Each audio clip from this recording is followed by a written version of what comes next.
प्रणाम जय जगन्नाथ मो मातृभाषा चैनल को आपण मानक हार्दिक भाव में स्वागत। तो पूर्व वीडियो रे आमे पंचसखा साहित्य संपर्क में 84 प्रश्नोत्तर आलोचना करथिले। तो आज आमे 85 नंबर प्रश्न पाखरु आलोचना करिबा। तो जो माने आपण मानक चैनल मो मातृभाषा को सब्सक्राइब करनांती बा प्रथम करी ही चैनल को आसुछंती तो गोटे सब्सक्राइब कर दियंतु एवं पाखरे थिबा बेल आइकन ने ऑल ऑप्शन सिलेक्ट कर दियंतु जहा फल रे मो वीडियो सर्वप्रथमे आपणक पाखरे पहुंची परिबो। तो चलंतु आरंभ करिबा। प्रश्न हेउछि कुंभीरर आक्रमणरु कृष्ण को स्तुति करी गजरक्षा पाइबा घटना केउ ग्रंथरे वर्णित होइछि? गजस्तुति ग्रंथरे वर्णित होइछि।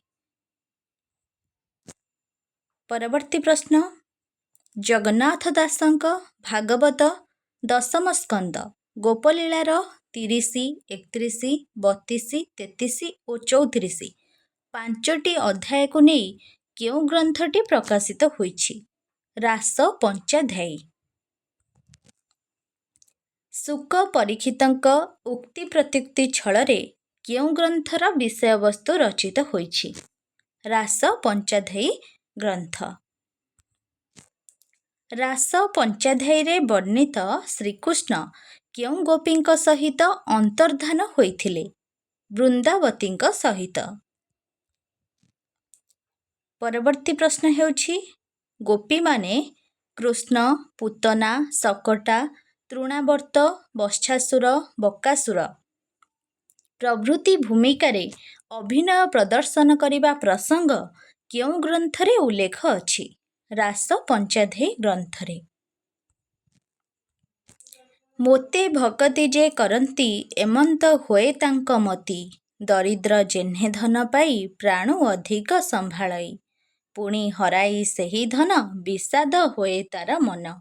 उक्त पदटी जगन्नाथ दासंक केउ पुस्तकरे अंतर्गत? रास पंचाध्यायी पुस्तकरे। मत केउ पंचसखा कविंक नाम पूर्वरु व्यवहृत होइथाए? मत बलराम दास। परवर्ती प्रश्न हेउछि बलराम दासंक लोकप्रिय रचनाटी कौन? लक्ष्मी पुराण जहाँकि घरे घरे परिचित। अच्युतानंद दासंक जन्मस्थान केउठी? तिलकणा। केउ ग्रंथरे भक्त और भगवानंकर अभेद संपर्क रूपायित होइछि? भाव समुद्र ग्रंथरे। बलराम दास केउ राजांक द्वारा लांछित अपमानित हेबा प्रसंग भाव समुद्र ग्रंथरे वर्णित होइछि? प्रतापरुद्र देव। हरिहो नंदी घोष रथु देलु घौड़ी केउटारिब तो रथ दौड़ी नाथ तू मते नोले सिना जीबु नोहिले सेही ठारे रही थिबु। एही पदटी बलराम दासंक केउ पुस्तकरु उद्धृत? भाव समुद्र पुस्तकरु। हरिहो भारिजा छाड़ी भगिनी आनिलु लक्ष्मी देवींकी अपमान देलु नाथ तू एकथा केमंते कलु गुंडीचा घरकू विजे तू हेलु। एही पदटी बलराम दासंक केउ पुस्तकरु उद्धृत? भाव समुद्र पुस्तकरु उद्धृत। परवर्ती प्रश्न हेउछि हरिहो नृपति हाते बंधाइलु मते बलिया दास न जाई परते हरिहो तोते आंट करी धरि नथिली एते दिने एबे शास्ति पाइली। उक्त पदटी केउ पुस्तकर अंश विशेष? भाव समुद्र पुस्तकर अंश विशेष। परवर्ती प्रश्न हेउछि काहा मतरे अच्युतानंदंक जन्म समय ख्रीष्टाब्द 1490 साल पूर्ववर्ती? पंडित विनायक मिश्रंक मतरे। श्री चैतन्यंक निर्देशरे अच्युतानंद दास काहाठारु दीक्षा ग्रहण करिथिले?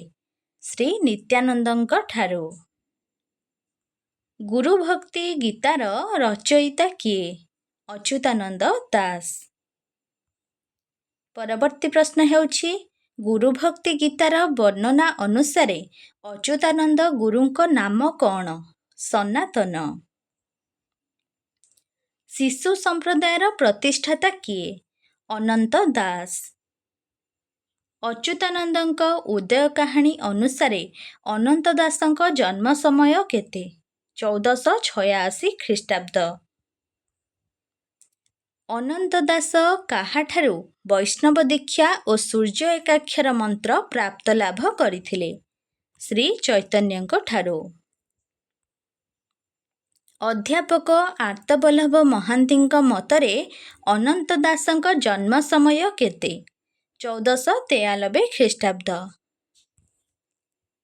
ପରବର୍ତ୍ତୀ ପ୍ରଶ୍ନ ହେଉଛି ପଞ୍ଚସଖାର କବି ଶିଶୁ ଅନନ୍ତ ଦାସଙ୍କ ଜନ୍ମସ୍ଥାନ କେଉଁଠି?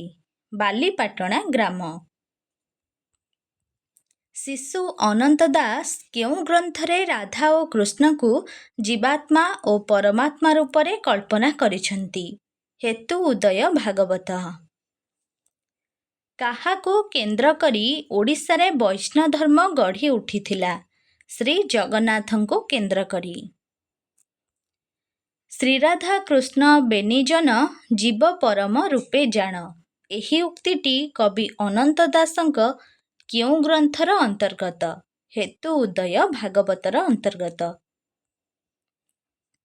ପରବର୍ତ୍ତୀ ପ୍ରଶ୍ନ ହେଉଛି କବି ଅନନ୍ତ ଦାସ ମନୁଷ୍ୟକୁ ସଂସାରର ମୋହମାୟାରେ ମଜି ନ ଯାଇ ଗୁରୁ ନାମ ଜପ କରି ଜୀବନର ପରମ ତତ୍ତ୍ୱ ଲାଭ କରିବା ପାଇଁ କେଉଁଥିରେ ଉପଦେଶ ଦେଇଛନ୍ତି?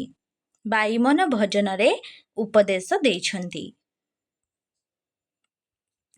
କ ସ୍ତମ୍ଭ ସହିତ ଖ ସ୍ତମ୍ଭର ଉପଯୁକ୍ତ ସମ୍ପର୍କ ନିରୂପଣ କର। ପଣସ ଚୋରି ବଳରାମ ଦାସଙ୍କ ରଚନା। ଗୋପାଳ ଓଗାଳ ଅଚ୍ୟୁତାନନ୍ଦ ଦାସଙ୍କ ରଚନା। ଶୈବାଗମ ଭାଗବତ ଜଗନ୍ନାଥ ଦାସଙ୍କ ରଚନା ଏବଂ ଅଢଙ୍ଗଗଡ଼ ମାଳିକା ଯଶୋବନ୍ତ ଦାସଙ୍କ ରଚନା। ପରବର୍ତ୍ତୀ ପ୍ରଶ୍ନ ହେଉଛି କ ସ୍ତମ୍ଭ ସହିତ ଖ ସ୍ତମ୍ଭର ଉପଯୁକ୍ତ ସମ୍ପର୍କ ନିରୂପଣ କର। ଜଗନ୍ନାଥ ଦାସ ଗୁଣ୍ଡିଚା ବିଜେ, ବୃନ୍ଦାବନ ଦାସ ରସବାରିଧି, ହରିହର ନରେନ୍ଦ୍ର ମଦାଳସା, ଭୀମ ଧୀବର କପଟ ପାସା। ଆତ୍ମପରଚେ ଗୀତା ପୁସ୍ତକର ସ୍ରଷ୍ଟା କିଏ? ଯଶୋବନ୍ତ ଦାସ। କାନ୍ତ କୋଇଲି ଗ୍ରନ୍ଥର ସ୍ରଷ୍ଟା କିଏ? ବଳରାମ ଦାସ। ଜଗମୋହନ ରାମାୟଣ କେଉଁ ବୃତ୍ତରେ ରଚିତ? ଦାଣ୍ଡି ବୃତ୍ତରେ ରଚିତ। ପଞ୍ଚସଖାଙ୍କ ସାଧନା ପ୍ରଣାଳୀରେ କେଉଁ ଯୋଗର ଗୁରୁତ୍ୱ ରହିଛି? ହଠ ଯୋଗର ଗୁରୁତ୍ୱ ରହିଛି। ପରବର୍ତ୍ତୀ ପ୍ରଶ୍ନ ହେଉଛି ବଉଳା ଅଧ୍ୟାୟ ଗ୍ରନ୍ଥଟିର ପଦ ସଂଖ୍ୟା କେତେ? 143। ଶୁକ ପରୀକ୍ଷିତ କଥୋପକଥନ ଛଳରେ ବଳରାମ ଦାସଙ୍କ କେଉଁ ଗ୍ରନ୍ଥଟି ରଚିତ? ମୃଗୁଣୀ ସ୍ତୁତି ରଚିତ। ସଂସ୍କୃତରେ ନୀଳାଦ୍ରି ସତ୍କମ ପୁସ୍ତକର ରଚୟିତା କିଏ? ଜଗନ୍ନାଥ ଦାସ। କୋଇଲି ଲୋ କାନ୍ତ ମୋର ଗଲେ ମୃଗ ମାରି, କପଟେ ରାବଣ ମୋତେ ନେଉଅଛି ଧରି ଲୋ କୋଇଲି। ଉକ୍ତ ପଦଟି କେଉଁ ପୁସ୍ତକର ଅନ୍ତର୍ଗତ? କାନ୍ତ କୋଇଲି ପୁସ୍ତକର ଅନ୍ତର୍ଗତ। ପରବର୍ତ୍ତୀ ପ୍ରଶ୍ନ ହେଉଛି ଅଚ୍ୟୁତାନନ୍ଦ ଦାସଙ୍କର କେଉଁ ଗ୍ରନ୍ଥଟି? ଅଚ୍ୟୁତାନନ୍ଦ ଦାସଙ୍କ ରଚନା ହେଉଛି ଶୂନ୍ୟ ସଂହିତା। ସଂସ୍କୃତରେ ଉପାସନା ସତ୍କମ ଗ୍ରନ୍ଥଟିର ରଚୟିତା କିଏ? ଜଗନ୍ନାଥ ଦାସ। ସାତଖଣ୍ଡିଆ ହରିବଂଶ ଗ୍ରନ୍ଥର ରଚୟିତା କିଏ? ଅଚ୍ୟୁତାନନ୍ଦ ଦାସ। ବଳରାମ ଦାସଙ୍କ ଦାଣ୍ଡି ରାମାୟଣର କେଉଁ କାଣ୍ଡରେ ଜରତା ନାମ୍ନୀ ବେଶ୍ୟାର ପ୍ରସଙ୍ଗ ବର୍ଣ୍ଣନା ରହିଛି? ଆଦି କାଣ୍ଡରେ। ଦାଣ୍ଡି ରାମାୟଣର କେଉଁ କାଣ୍ଡରେ ରାମଚନ୍ଦ୍ରଙ୍କର ଗୁହକ ଗୃହରେ ଆତିଥ୍ୟ ଗ୍ରହଣ ଓ ଆଦିବାସୀ ସମାଜର ରୀତିନୀତି ସମ୍ପର୍କୀୟ ବର୍ଣ୍ଣନା ରହିଛି? ଅଯୋଧ୍ୟା କାଣ୍ଡରେ। ଜଗମୋହନ ରାମାୟଣର କେଉଁ କାଣ୍ଡରେ ଗୟାତୀର୍ଥର ମାହାତ୍ମ୍ୟ, ଫଲ୍ଗୁ ନଦୀକୁ ଅଭିଶାପ, ବ୍ରାହ୍ମଣମାନଙ୍କୁ ଅଭିଶାପ, ଚନ୍ଦ୍ରଭାଗା ଓ ଏକାମ୍ର ତୀର୍ଥ ଆଦି ପ୍ରସଙ୍ଗ ବର୍ଣ୍ଣିତ ହୋଇଛି ଆରଣ୍ୟକ କାଣ୍ଡରେ। ପରବର୍ତ୍ତୀ ପ୍ରଶ୍ନ ହେଉଛି ଛତୁ ଓ ରାମତାଳିର ଜନ୍ମ ବୃତ୍ତାନ୍ତ ଏବଂ ସନ୍ଥପଣ୍ଡା ଉପାଖ୍ୟାନଟି ବଳରାମ ଦାସଙ୍କ ରାମାୟଣର କେଉଁ କାଣ୍ଡରେ ବର୍ଣ୍ଣିତ ଅଛି? ଲଙ୍କାକାଣ୍ଡ। ଦାରାସୁତ ଧନଜନ ସୁଖଭୋଗ ସେରି ଅଳପେ ଆପଣେ ଦେଇ ଅଛନ୍ତି ତା ହରି। ଏହି ପଦଟି ଜଗମୋହନ ରାମାୟଣ ଗ୍ରନ୍ଥର କେଉଁ କାଣ୍ଡରେ ଅନ୍ତର୍ଗତ? ଉତ୍ତରାକାଣ୍ଡ। ଅଚ୍ୟୁତାନନ୍ଦ ଦାସଙ୍କର କେଉଁ ଗ୍ରନ୍ଥଟି? ଅଣାକାର ସଂହିତା। ପଣ୍ଡିତ କୁରାମଣି ପାଠିଶର୍ମାଙ୍କ ମତରେ ଅଚ୍ୟୁତାନନ୍ଦଙ୍କ ଶୂନ୍ୟ ସଂହିତା ଗ୍ରନ୍ଥଟି କେତେ ଅଧ୍ୟାୟ ବିଶିଷ୍ଟ? 108 ଅଧ୍ୟାୟ ବିଶିଷ୍ଟ। ଅଚ୍ୟୁତାନନ୍ଦଙ୍କ କେଉଁ ଗ୍ରନ୍ଥଟି 162 ପଦ ବିଶିଷ୍ଟ ଓ ବଙ୍ଗଳାଶ୍ରୀ ରାଗରେ ରଚିତ? ଅଣାକାର ସଂହିତା। ସିଦ୍ଧବାରଙ୍ଗ ଓ ହଂସଦାସ ଦୁଇଜଣ କେଉଁ ସାଧକଙ୍କର ଶିଷ୍ୟ ଥିଲେ? ଶିଶୁ ଅନନ୍ତ ଦାସଙ୍କ ଶିଷ୍ୟ ଥିଲେ। ପରବର୍ତ୍ତୀ ପ୍ରଶ୍ନ ହେଉଛି ଯନ୍ତ୍ରବୋଲି, ମନ୍ତ୍ରବୋଲି, ଲୋଇଗୀତା ଆଦି କେଉଁ କବିଙ୍କର ରଚନା? ଯଶୋବନ୍ତ ଦାସଙ୍କ ରଚନା। ଯଶୋବନ୍ତ ଦାସଙ୍କ ଶିବ ସ୍ୱରୋଦୟ ଗ୍ରନ୍ଥଟିର ଅଧ୍ୟାୟ ଓ ପଦ ସଂଖ୍ୟା କେତେ? 21ଟି ଅଧ୍ୟାୟ, 475 ପଦ। 84 ଆଜ୍ଞା ଗ୍ରନ୍ଥର ରଚୟିତା କିଏ? ଯଶୋବନ୍ତ ଦାସ। ଯଶୋବନ୍ତ ଦାସଙ୍କ 5 ଅଧ୍ୟାୟ ବିଶିଷ୍ଟ ପ୍ରେମଭକ୍ତି ବ୍ରହ୍ମଗୀତା ଗ୍ରନ୍ଥଟି କେଉଁ ବୃତ୍ତରେ ରଚିତ? ନବାକ୍ଷରୀ ବୃତ୍ତରେ ରଚିତ। ଅନନ୍ତ ଗୋଇ, ଅଷ୍ଟଗୁଜରୀ, ତତ୍ତ୍ୱବୋଧିନୀ, ଅମର ଯୁମର ସଂହିତା ଆଦି ଗ୍ରନ୍ଥର ସ୍ରଷ୍ଟା କିଏ? ଅଚ୍ୟୁତାନନ୍ଦ ଦାସ। ନଟବର ସାମନ୍ତରାୟ କେଉଁ ଗ୍ରନ୍ଥର ରଚୟିତା? ସଖାହୀନ ପଞ୍ଚସଖା। ପରବର୍ତ୍ତୀ ପ୍ରଶ୍ନ ହେଉଛି କ ସ୍ତମ୍ଭ ସହିତ ଖ ସ୍ତମ୍ଭର ଉପଯୁକ୍ତ ସମ୍ପର୍କ ନିରୂପଣ କର। କ ସ୍ତମ୍ଭରେ ଅଛି ବାଘଲୀଳା। ବାଘଲୀଳା ହେଉଛି ଯଶୋବନ୍ତ ଦାସଙ୍କ ରଚନା। ପଦ୍ମ ବନର ରାସ ଶିଶୁ ଅନନ୍ତ ଦାସଙ୍କ ରଚନା। ପାଷାଣ୍ଡ ଦଳନ ଜଗନ୍ନାଥ ଦାସଙ୍କ ରଚନା ଏବଂ ବ୍ରହ୍ମ ପୁରାଣ ବଳରାମ ଦାସଙ୍କ ରଚନା। କେଉଁ ପୁରାଣ ସାହିତ୍ୟରେ ଓଡ଼ିଶାର ବିଭିନ୍ନ ତୀର୍ଥସ୍ଥାନର ବର୍ଣ୍ଣନା ରହିଛି? ବ୍ରହ୍ମ ପୁରାଣ ସାହିତ୍ୟରେ। ପରବର୍ତ୍ତୀ ପ୍ରଶ୍ନ ହେଉଛି ବଳରାମ ଦାସଙ୍କ ମନ୍ତ୍ରର ନାମ କ'ଣ? ରାମତାରକା ମନ୍ତ୍ର ବା କୃଷ୍ଣ ମନ୍ତ୍ର। କେଉଁଠି ଜଗନ୍ନାଥ ଦାସଙ୍କର ମନ୍ତ୍ର ଥିଲା? ଜଗନ୍ନାଥ ଦାସଙ୍କ ମନ୍ତ୍ର ହେଉଛି ରାଧା ମନ୍ତ୍ର। ରାଜମନ୍ତ୍ର ବା ଅଣାକ୍ଷର ମନ୍ତ୍ର କେଉଁ ପଞ୍ଚସଖା କବିଙ୍କର ଥିଲା? ଅଚ୍ୟୁତାନନ୍ଦ ଦାସଙ୍କର ରାଜମନ୍ତ୍ର ବା ଅଣାକ୍ଷର ମନ୍ତ୍ର ଥିଲା। ଶ୍ୟାମ ମନ୍ତ୍ର ପଞ୍ଚସଖା ସାହିତ୍ୟର କେଉଁ କବିଙ୍କର ଥିଲା? ଯଶୋବନ୍ତ ଦାସଙ୍କର ଥିଲା। ଶିଶୁ ଅନନ୍ତ ଦାସଙ୍କ ମନ୍ତ୍ରର ନାମ କ'ଣ? ଗୋପାଳ ମନ୍ତ୍ର ବା ସୂର୍ଯ୍ୟ ଏକାକ୍ଷର ମନ୍ତ୍ର। ପଞ୍ଚସଖା ଓଡ଼ିଆ ସାହିତ୍ୟ ଗ୍ରନ୍ଥର ସ୍ରଷ୍ଟା କିଏ?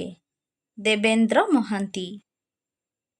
ଅଚ୍ୟୁତାନନ୍ଦ ଓ ପଞ୍ଚସଖା ଧର୍ମ ଗ୍ରନ୍ଥର ରଚୟିତା କିଏ? ଚିତ୍ତରଞ୍ଜନ ଦାସ। ପରବର୍ତ୍ତୀ ପ୍ରଶ୍ନ ହେଉଛି ଭାଗବତର କେଉଁ ସ୍କନ୍ଧରେ ଯଦୁରାଜା ଓ ଅବଧୂତ ସମ୍ବାଦରେ 24 ଗୁରୁ ପ୍ରସଙ୍ଗ ବର୍ଣ୍ଣନା କରାଯାଇଛି? ଏକାଦଶ ସ୍କନ୍ଧରେ। ଓଡ଼ିଆ ସାହିତ୍ୟରେ ପଞ୍ଚମହାପୁରାଣ କାହାକୁ କୁହାଯାଇଛି? ମହାଭାରତ, ଭାଗବତ, ଦାଣ୍ଡି ରାମାୟଣ, ହରିବଂଶ ଏବଂ ନୃସିଂହ ପୁରାଣକୁ ପଞ୍ଚମହାପୁରାଣ କୁହାଯାଇଛି। ରାୟ ରାମାନନ୍ଦ, ମାଧବୀ ଦାସୀ, ଦାମୋଦର ଚମ୍ପତି ରାୟ, ସାଲବେଗ ପ୍ରମୁଖ ଉତ୍କଳୀୟ କବିଗଣ କୃଷ୍ଣଚରିତ ମୂଳକ କେଉଁ ଭାଷାରେ ପଦାବଳୀ ରଚନା କରି ପ୍ରସିଦ୍ଧି ଅର୍ଜନ କରିଥିଲେ? ବ୍ରଜବୋଲି ଭାଷାରେ। ଶ୍ରବଣ, କୀର୍ତ୍ତନ, ସ୍ମରଣ, ପାଦସେବନ, ଅର୍ଚ୍ଚନ, ବନ୍ଦନ, ଦାସ୍ୟ, ସଖ୍ୟ ଓ ଆତ୍ମନିବେଦନ ଆଦି ନବଧା ଭକ୍ତି କେଉଁ ବୈଷ୍ଣବମାନଙ୍କର? ଗୌଡ଼ୀୟ ବୈଷ୍ଣବମାନଙ୍କର। ଯନ୍ତ୍ର, ମନ୍ତ୍ର, ତନ୍ତ୍ର, ଛାୟା, ଜ୍ୟୋତି, ଅବାଡ଼, ହଜ, ସମାଧି ଆଦି ଅଷ୍ଟାଙ୍ଗ ଯୋଗାଚାର କେଉଁ ବୈଷ୍ଣବମାନଙ୍କର ଅଟେ? ଉତ୍କଳୀୟ ବୈଷ୍ଣବମାନଙ୍କର। କିଏ ସାଧାରଣରେ ଜଗୁ ମଲ୍ଲିକ ନାମରେ ପରିଚିତ? ଯଶୋବନ୍ତ ଦାସ। ଓଡ଼ିଶୀ ବୈଷ୍ଣବ ଧର୍ମ ଗ୍ରନ୍ଥଟିର ରଚୟିତା କିଏ? ଗଙ୍ଗାଧର ବଳ। ପରବର୍ତ୍ତୀ ପ୍ରଶ୍ନ ହେଉଛି, ଜଗନ୍ନାଥ ଦାସ କେଉଁ ତିଥିରେ ଜନ୍ମଗ୍ରହଣ କରିଥିଲେ? ରାଧାଷ୍ଟମୀ ତିଥିରେ। ଧର୍ମ ଦୃଷ୍ଟିରୁ ପଞ୍ଚସଖା କାହାର ଉପାସକ ଥିଲେ? ସଗୁଣ ଓ ନିର୍ଗୁଣର ଉପାସକ ଥିଲେ। ସୁରେନ୍ଦ୍ର କୁମାର ମହାରଣା କେଉଁ ଗ୍ରନ୍ଥଟିର ରଚୟିତା? ପଞ୍ଚସଖା ଧର୍ମ ଓ ସାହିତ୍ୟର ରଚୟିତା। ମୟୂର ଚନ୍ଦ୍ରିକା ଗ୍ରନ୍ଥଟିର ରଚୟିତା କିଏ?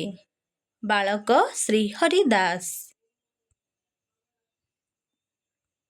ମହାଭାବ ପ୍ରକାଶ ପୁସ୍ତକଟିର ସ୍ରଷ୍ଟା କିଏ? କହ୍ନାଇ ଖୁଣ୍ଟିଆ। ପରବର୍ତ୍ତୀ ପ୍ରଶ୍ନ ହେଉଛି, କ ସ୍ତମ୍ଭ ସହିତ ଖ ସ୍ତମ୍ଭର ଉପଯୁକ୍ତ ସମ୍ପର୍କ ନିରୂପଣ କର। ନରସିଂହ ସେଣ ପରିମଳା କାବ୍ୟ ରଚନା କରିଥିଲେ। ଅର୍ଜୁନ ଦାସ କଳ୍ପଲତା, ବିଷ୍ଣୁ ଦାସ ପ୍ରେମଲୋଚନା, ପାର୍ଥ ଶ୍ରୀହରି ଚନ୍ଦନ କଳାବତୀ କାବ୍ୟ ରଚନା କରିଥିଲେ। ଅର୍ଥକୋଇଲି ଗ୍ରନ୍ଥଟି କାହାର ଉକ୍ତି ପ୍ରତ୍ୟୁକ୍ତି ଛଳରେ ରଚିତ? ଶ୍ରୀକୃଷ୍ଣ ଅର୍ଜୁନଙ୍କ ଉକ୍ତି ପ୍ରତ୍ୟୁକ୍ତି ଛଳରେ ରଚିତ। ପରବର୍ତ୍ତୀ ପ୍ରଶ୍ନ ହେଉଛି, କ ସ୍ତମ୍ଭ ସହିତ ଖ ସ୍ତମ୍ଭର ଉପଯୁକ୍ତ ସମ୍ପର୍କ ନିରୂପଣ କର। ଭୂପତି ପଣ୍ଡିତ ପ୍ରେମ ପଞ୍ଚାମୃତ, ଦନାଇ ଦାସ ଗୋପୀଭାଷା, ବୃନ୍ଦାବତୀ ଦାସୀ ପୂର୍ଣ୍ଣତମ ଚନ୍ଦ୍ରୋଦୟ, ନୃସିଂହ ପଟ୍ଟନାୟକ ବାସୁଦେବ ବିଳାସ। ନାମ ସଂକୀର୍ତ୍ତନକୁ ରାହାସ ଆଖ୍ୟା କିଏ ଦେଇଛନ୍ତି? ମାଧବ ପଟ୍ଟନାୟକ। ଏହା ମଧ୍ୟ କ ସ୍ତମ୍ଭ ସହିତ ଖ ସ୍ତମ୍ଭର ଉପଯୁକ୍ତ ସମ୍ପର୍କ। ମହିମଣ୍ଡଳ ଗୀତା ଅରକ୍ଷିତ ଦାସ, ସାରସ୍ୱତ ଗୀତା ରତ୍ନାକର ଦାସ, ମାଘ ମାହାତ୍ମ୍ୟ କୃଷ୍ଣ ଦାସ, ଭକ୍ତି ରତ୍ନାବଳୀ ଭୀମ ଦାସ। ବିଷ୍ଣୁ ପୁରାଣ ଗ୍ରନ୍ଥର ରଚୟିତା କିଏ? ପ୍ରହ୍ଲାଦ ଦାସ। ପରବର୍ତ୍ତୀ ପ୍ରଶ୍ନ ହେଉଛି, କ ସ୍ତମ୍ଭ ସହିତ ଖ ସ୍ତମ୍ଭର ଉପଯୁକ୍ତ ସମ୍ପର୍କ ନିରୂପଣ କର। କାର୍ତ୍ତିକ ଦାସ ରୁକ୍ମିଣୀ ବିଭା, ନରସିଂହ ସେଣ ଗୋପ କେଳି, ଧନଞ୍ଜୟ ଭଞ୍ଜ ଶ୍ରୀରାମ ବିଳାସ ଏବଂ ଅର୍ଜୁନ ଦାସ ରାମ ବିଭା। ମିଳନ ଚଉତିଶା ନାମକ ଏକ ପୁସ୍ତକର ରଚୟିତା ଅର୍ଜୁନ ଦାସ ବୋଲି କିଏ ମତ ପ୍ରକାଶ କରିଛନ୍ତି?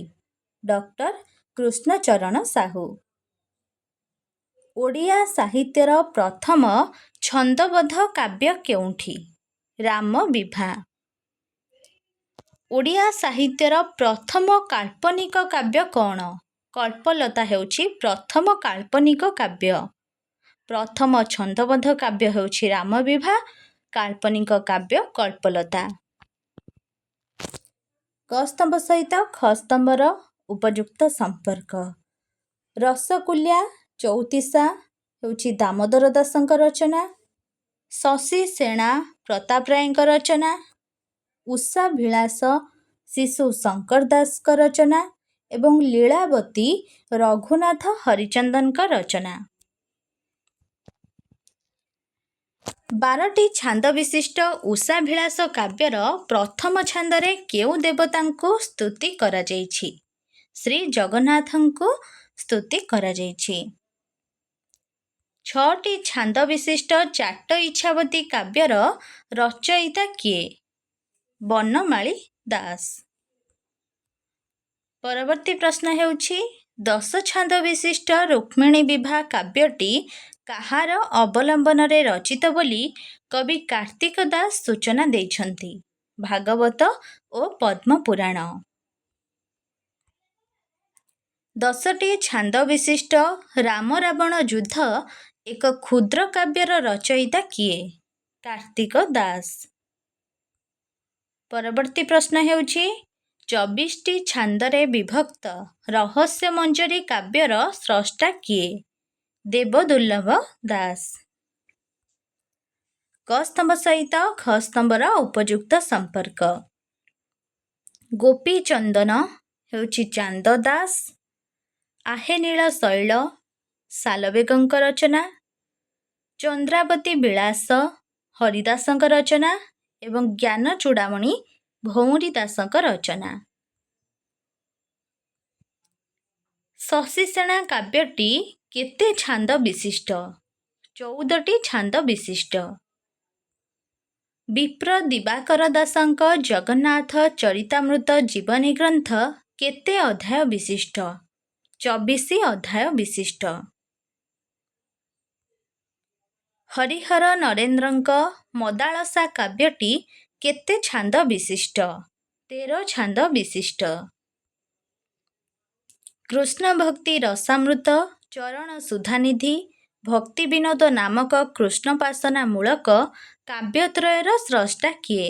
ଗୋବିନ୍ଦ ଭଞ୍ଜ। ଜୟଦେବଙ୍କ ପ୍ରସିଦ୍ଧ ଗୀତଗୋବିନ୍ଦ ଗ୍ରନ୍ଥର ପ୍ରଥମ ଓଡ଼ିଆ ଅନୁବାଦକ କିଏ? ବୃନ୍ଦାବନ ଦାସ। ପରବର୍ତ୍ତୀ ବା ଶେଷ ପ୍ରଶ୍ନ ହେଉଛି ଶ୍ରୀ ଗୀତଗୋବିନ୍ଦର ଗଦ୍ୟ ଟୀକାକାର କିଏ? ଜଗନ୍ନାଥ ମିଶ୍ର। ତ ଏହା ଥିଲା ଆଜିର ପଞ୍ଚସଖା ସାହିତ୍ୟ ସମ୍ପର୍କରେ କେତେକ ସଂକ୍ଷିପ୍ତ ପ୍ରଶ୍ନୋତ୍ତର ଆଲୋଚନା।